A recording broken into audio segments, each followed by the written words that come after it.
هو وانه وما توكو كددمو والما جرا ولنكون قاري لا ولي همونيس بريدة جئتي مالف صبنيو ددبير وقادتها الريو ددبير وقادتها وانو تأرى لكي صوبا جنوتو لفك أبتشادي ما جتشودا قافة لفك أبتي بودا قتيد أنا ما خفلتشيسا نشوفتني بينا قتي لبو قتي كابينيا قتي يدونا ما خفلتشيسا يتشودا وان كان أورمون أكلافا اللالو الجرا أكلافا اللالو الجرا eenyummaan ummata tokko waa hedduun ibsama. Laftisaa tokko afaansaa, aadaasaa, seenaasaati jechuudha. Ummanni tokko yoo laftisaa irraa mulqamte eenyummaan isaa handhurti isaanii baddi hiddi dhaloota isaa jechuudha. Ummanni irra addunyaa keessa faca'ee lafti isaanii irraa fuudhamtee biyya isaanii keessaa ta'u biyyoota adda addaa keessatti faca'ee kun akkuma lafti isaanii fuudhamtuun aadaan isaaniitti eenyummaan isaaniitti wajji baddi jechuudha. Karaa naannoo biyya teenyaa tana yoo deebine mee wahuma lamaan kaasa. Warri isaa kun namarraa rakkoon qabu ilmi namaa nama waliin jiraata. Namni wajji jiraachuuttiin amana.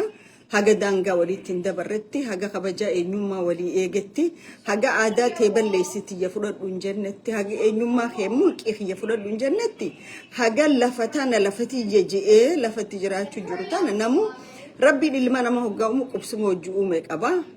Kanatti hin dhufnetti namni wajji jiraata wal malee gatiin jiraanneef maaliif biyya amma keessa jirru tana saboota adda addaatiitu jira. Amma magaalaa hoggaa dheeyxee afaan addunyaa kanarraa kanatin dhageenyen jiru jechuudha. Afaan hedduudha dhageessa.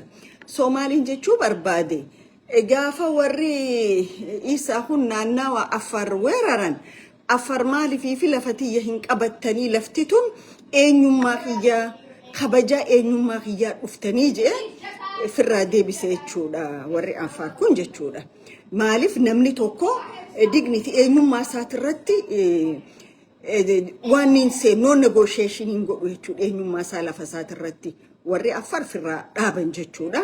Naannawa isaan alaabaa Afar gabbuusanii alaabaa killilii isaanii dhaabbatan cufa irraa buusanii yoo barbaaddan noo jijiraadhaa lafa teenyarra garuu lafti tun teenyettanii kileem godhuu hin dandeessanii jedhaniin jechuudha. Akkasitti naannawa sanirraa firraa buqqaasan. Taan deebi'e waan amma deemu jiru kana. Amma naannawa Zeeilaa kana Zeeilaan tun Somaalilaandii keessa jirti gosa Gadabuursiitii qubata. Amma naannawa Somaalilaandii bakka gosti Gadabuursi qubattu kana dhaqanii seera isaa achi gadhaabnaa yennaan lakkii seera keessa nurra gadi hin dhaabdanii lafti tun lafa teenyaa lafa Somaalilaandii lafa Gadabuursiitii. Seera keessan ganduma keessanii gadhaabbadhaahi jedhaniin jechuudha. Wanni fiddanii handhura asin jirre asin nu haba qaaltaniif hin jiru bakkuma bartan geessaayi jedhaniin dirree dhawaasan jechuudha. Jedhaniin jechuudha. Amma ummanni kun lafa isaa difeendi godhee eenyummaa isaa difeendi godhee jechuudha. Karaa Oromootiin dhufna. Ummanni tokko waggaa qubsuma isaarraa ka'ee ummannummaan si keessa jiraatu namni wal keessa jiraata rakkoon qabu. Naannawuma ati tiyyeettu kana keessa qubsuma ati tiyyeettu kana keessatti gaafa dhufee dhagaa bu'uuraa kaayyatee wannummaan kunuu hiyya je'ee sadarkaa addunyaatti lafti tun lafa nuti irraa uumamnee hoggaa jedhu Oromoon lafa isaatirratti maaliif hadooduu dhabaa ka jedhuun kaasuu barbaadan. Namni daangaadha qaba daangaa ittiin jiraatu jarri kunis ni beekan daangaa isaanii. Amma lafti naannawni dirree dhawaatun rakkoo guddoo fiduu teessi. Maaliif jennaan sombadha onnee dhaban sombaan nama dutaa jedhan. Hagartee dhaloottoonni naannawa sanii lakkii nuti biitii tanuma isaaniiti keessuma jiraannaa jedhan kan naannawa saniin usuu jechuudha. Maaliif jennaan funyaan dhawan ijaatu booyaa jedhan waliif hin dhiifamu jechuudha wanni lafaa kun. Amma gaa shirri naannawa kanarra deemu jiru arraa fi kalee namni Ugaas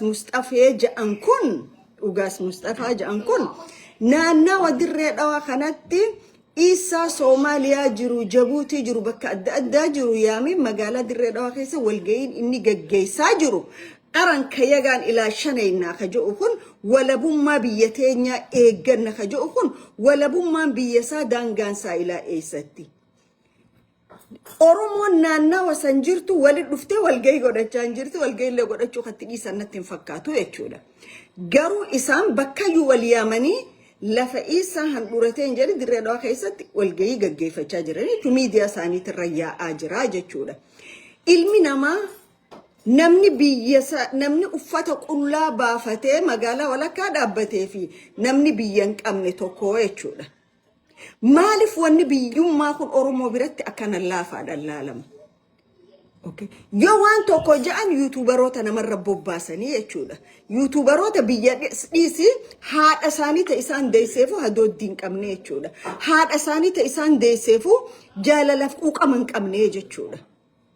Okay. YouTuberoota kana bobbaasaniiti Oromootaan arrabsiisanii jechuudha gaafa waan dirree dhawaa kaafnu. Wanni dirree dhawaa kun arra laaftu laalti Oromoon boru gatii kafaluu teessi jechuudha.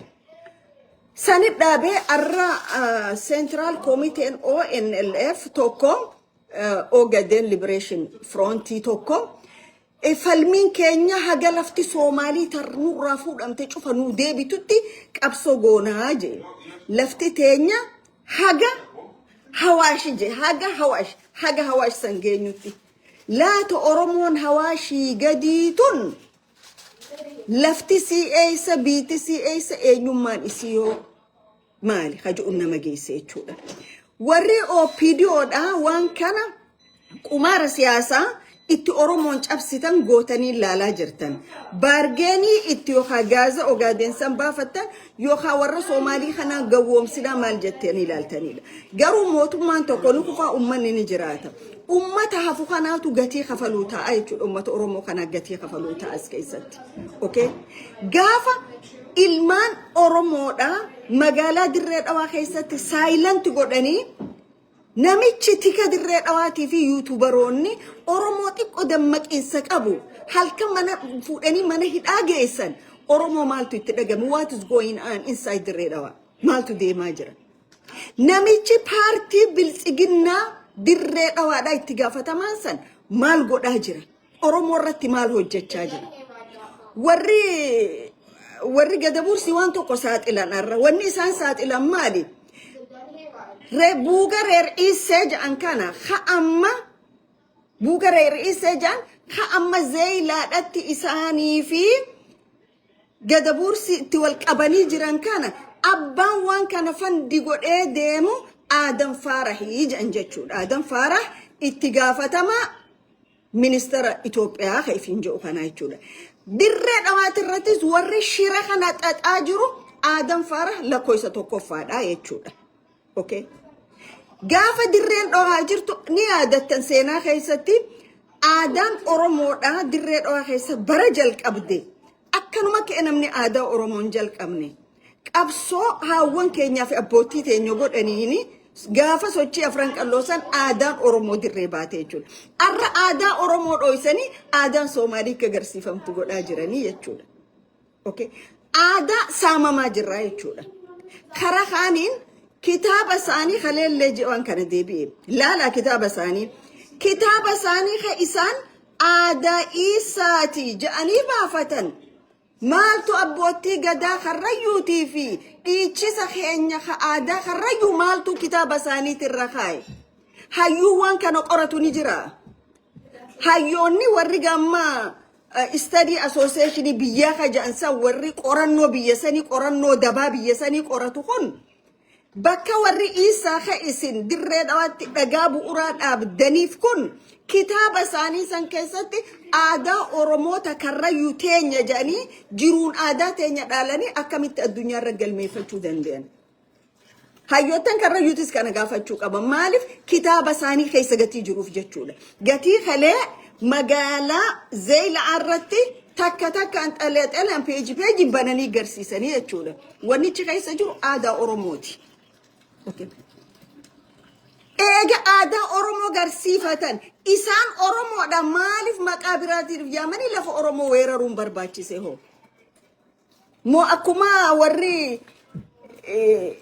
إسان لفرا فرا أري يكون لفتي غرغرمتو في لفتي أجا إتقابت لف أورمو ملين جرتو ديماتي أورمو ما كيسا جيسا أجا كيسا جاني سني